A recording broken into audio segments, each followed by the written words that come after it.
Study with SM sir. तो पिछले video में आज हम इसके पार्ट 1 में हमने जाना कुछ टर्म्स सर्कल के बारे में क्लास 9 के। आज हम कुछ थ्योरम्स के बारे में पढ़ेंगे, जैसे कि एनसीईआरटी में हमारा जो पहला थ्योरम है पहले देख लेते हैं ये कहता क्या है, उसके बाद हम इसको प्रूफ करके दिखाएंगे। प्रूफ कहता है कि कहता है ये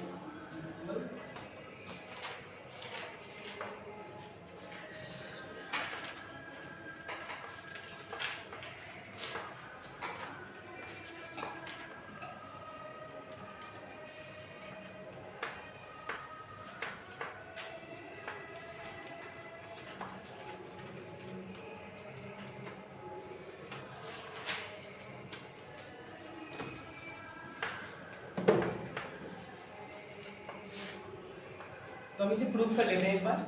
तो इसको हम लाइन टू लाइन पढ़ेंगे। एक सर्कल है जिसमें कोई भी कहीं पे भी दो कॉर्ड्स हैं। मान लीजिए ये ए है और ये बी, ये सी, ये डी। ये सर्कल का सेंटर है। थ्योरम कह रहा है कि यहाँ से जो एंगल बनेगा इन दोनों ट्राइंगल्स का, सेंटर ओ है, यानी एंगल ए ओ बी। तो हम यहाँ पे देख सकते हैं कि यहाँ पे दो ट्राइंगल्स बने हुए हैं, ए ओ बी और सी ओ डी। इन दोनों ट्राइंगल्स को हम प्रूफ करने के लिए पहले तो हम करेंगे कि in triangle A O B and triangle C O D, तो हमें इसे क्या प्रूफ करना है, कॉन्ग्रुएंट प्रूफ करना है, जिससे हमारे ये दोनों एंगल इक्वल प्रूफ हो जाए। तो ए ओ जो है हमारा वो इक्वल हो जाएगा ओ सी के। क्यों? क्योंकि ये सेम ट्राइंगल का, इस सेम सर्कल का रेडियस है ऑफ सेम सर्कल।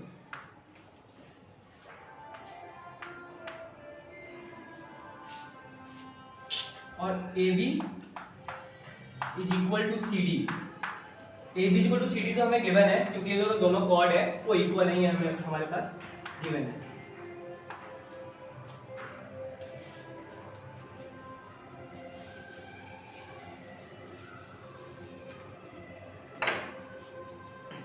सिमिलरली अगर हम OB और OD को देखें, OB और OD को, तो ये भी क्या है, रेडियस ऑफ सेम सर्कल। तो OB इक्वल टू OD हो गया। हेंस अब जो यहाँ पे हमारा ट्राइंगल है AOB और COD कॉन्ग्रुएंट प्रूफ हो गया, यानी triangle AOB is congruent to triangle COD।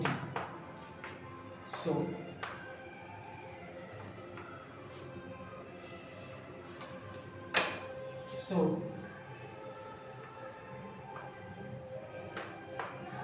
angle AOB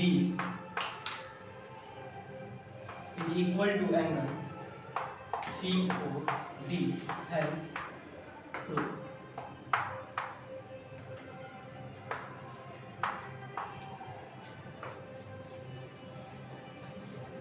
तो हमारा थ्योरम 10.1 खत्म हो गया। इसके बाद हम पढ़ेंगे थ्योरम 10.2।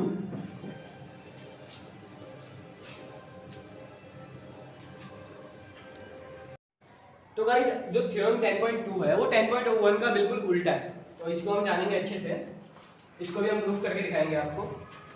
जैसे कि हमने फिर से एक सर्कल ले लिया विद सेंटर O, दो कॉर्ड्स हैं।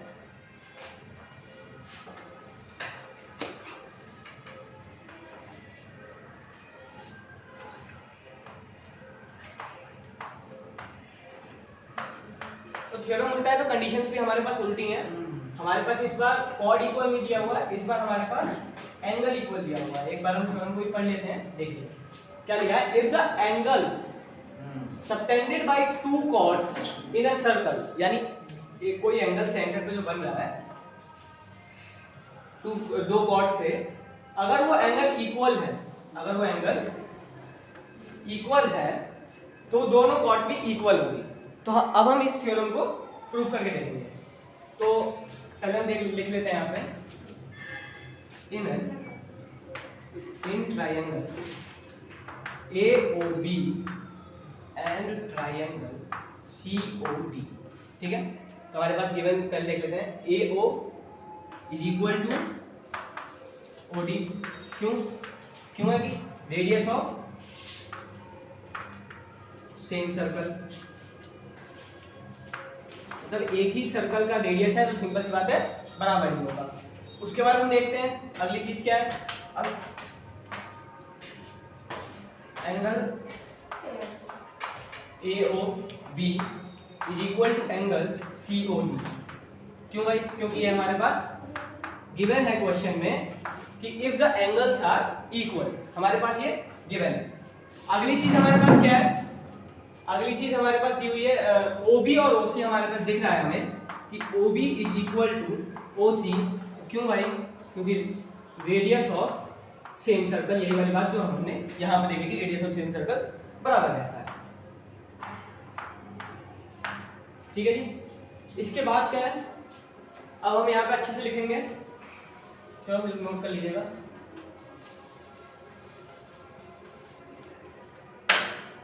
Hence ट्रायंगल, कौन सा ट्रायंगल था? AOB और COD था ना। AOB इज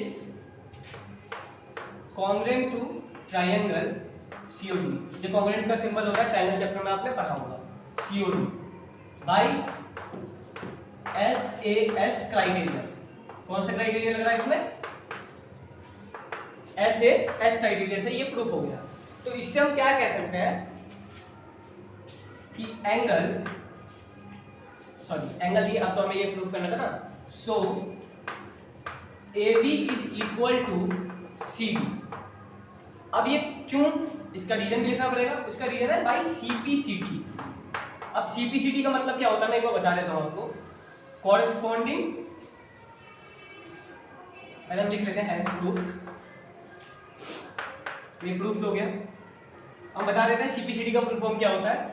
कॉरेस्पॉन्डिंग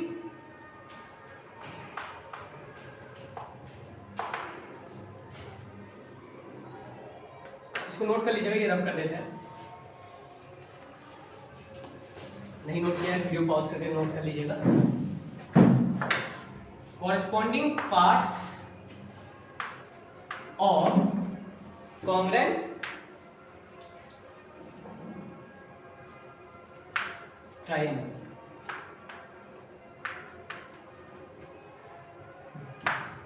क्या ये क्या कह रहा है कि कॉरेस्पॉन्डिंग पार्ट्स, यानी जो अगर कोई ट्रायंगल को हमने प्रूफ कर दिया है तो उसके कॉरेस्पॉन्डिंग पार्ट्स को हम इक्वल बता सकते हैं, कह सकते हैं। इसके बाद है थ्योरम 10.3। तो अब हम पढ़ेंगे थ्योरम 10.3। तो 10.3 क्या बोल रहा है कि the perpendicular from the centre of a circle bisects the chord, ठीक है। तो इसको हम पहले डायग्राम बना लेते हैं इसका, ये सेंटर O के साथ। इसमें क्या बोल रहा है कि जो कॉर्ड है, ये कॉर्ड है AB, और अगर हम सेंटर से परपेंडिकुलर ड्रॉ करते हैं, कहां पर? कॉर्ड पर। परपेंडिकुलर ड्रॉ करते हैं कॉर्ड पर, तो वो कॉर्ड को इक्वल पार्ट्स में डिवाइड करेगा, यानी बाइसेक्ट करेगा। बाइसेक्ट का मतलब होता है इक्वल पार्ट्स में किसी भी लाइन को डिवाइड करना। ट्राइसेक्ट का मतलब होता है 3 पार्ट्स में डिवाइड करना। तो अभी हम बाइसेक्ट के बारे में जानेंगे। बाइसेक्ट मतलब 2 पार्ट्स में डिवाइड करना। तो इस थ्योरम को हम प्रूफ करेंगे भाई कि ये AM is equal to MB क्यों है। AM यानी ये वाला हिस्सा इसके बराबर क्यों है, क्यों बाइसेक्ट कर रहा है। तो अभी हम कंस्ट्रक्ट करेंगे कुछ कि यहां से एक रेडियस बना लेंगे, OA को ज्वाइन कर देंगे, ठीक है, और OB को ज्वाइन कर लेंगे। अब हमें यहाँ पर 2 ट्राइंगल लिखना है, AOM और OMB। 2 ट्राइंगल लिख गया हमें। इन दोनों ट्राइंगल को हम देखें तो अगर इन दोनों ट्राइंगल को अगर हम कॉन्ग्रुएंट प्रूफ करते हैं तो CPCT से, जैसा कि मैंने अभी बताया था थोड़ी देर पहले थ्योरम 10.2 में कि CPCT क्या होता है, तो CPCT से हम AM is equal to MB कर सकते हैं, ठीक है, जो हमें प्रूफ करना है। तो पहले तो हम थोड़ा सा कंस्ट्रक्शन कर लेते हैं।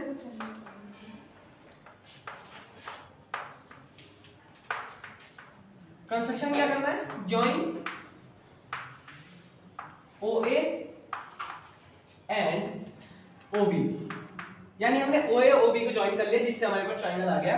अब हम क्या करेंगे, लिखेंगे in triangle A O M and triangle B O M, दो ट्राइंगल है हमने ले लिया यहाँ पे। अब हम इसे देखिए,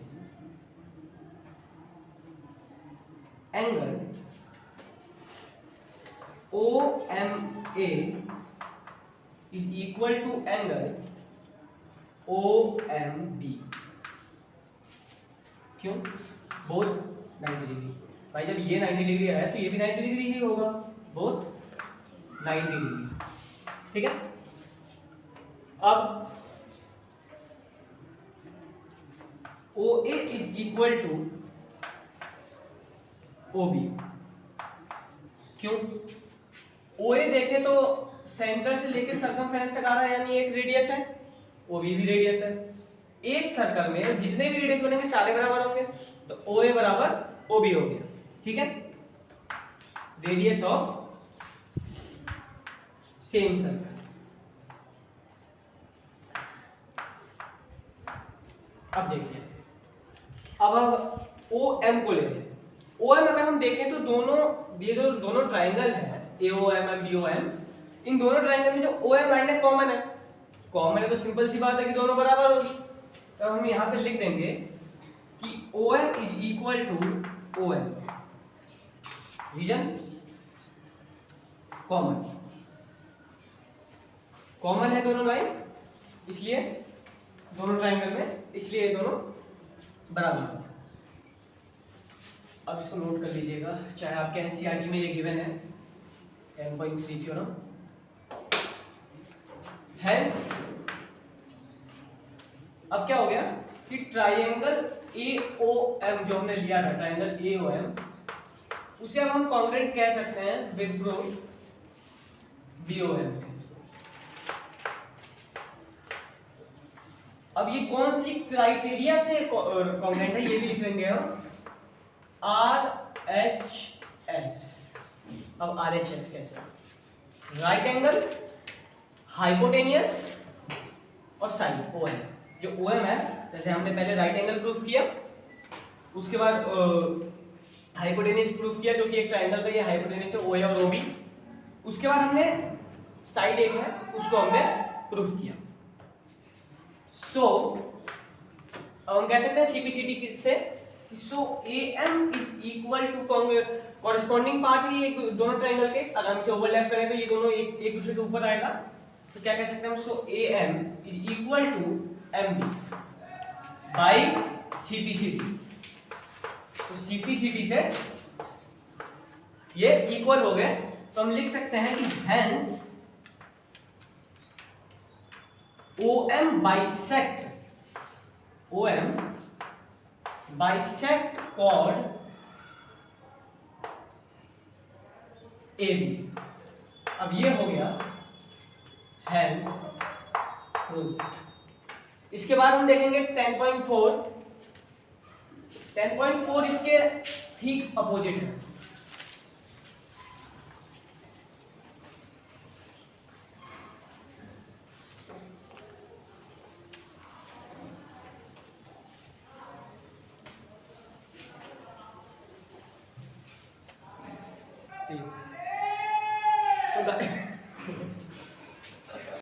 तो गाइस आज के लिए बस इतना ही। तो आज हमने सर्कल थ्योरम के पार्ट 2 में, इस चैप्टर का पार्ट 2 था ये वीडियो। इसमें हमने कुछ थ्योरम्स के बारे में जाना। आगे की थ्योरम्स हम आगे की वीडियो में डालेंगे। तो गाइस अगर ये वीडियो आपको अच्छी लगी हो, आपके स्टडीज में ये हेल्पफुल हो, तो हमारे channel study with SM sir को सब्सक्राइब कर लेगा, ताकि आगे की भी वीडियो आपके पास जल्द से जल्द पहुंचे। वीडियो अच्छी लगे तो लाइक कर दीजिएगा, शेयर कर दीजिएगा। जय हिंद, जय भारत।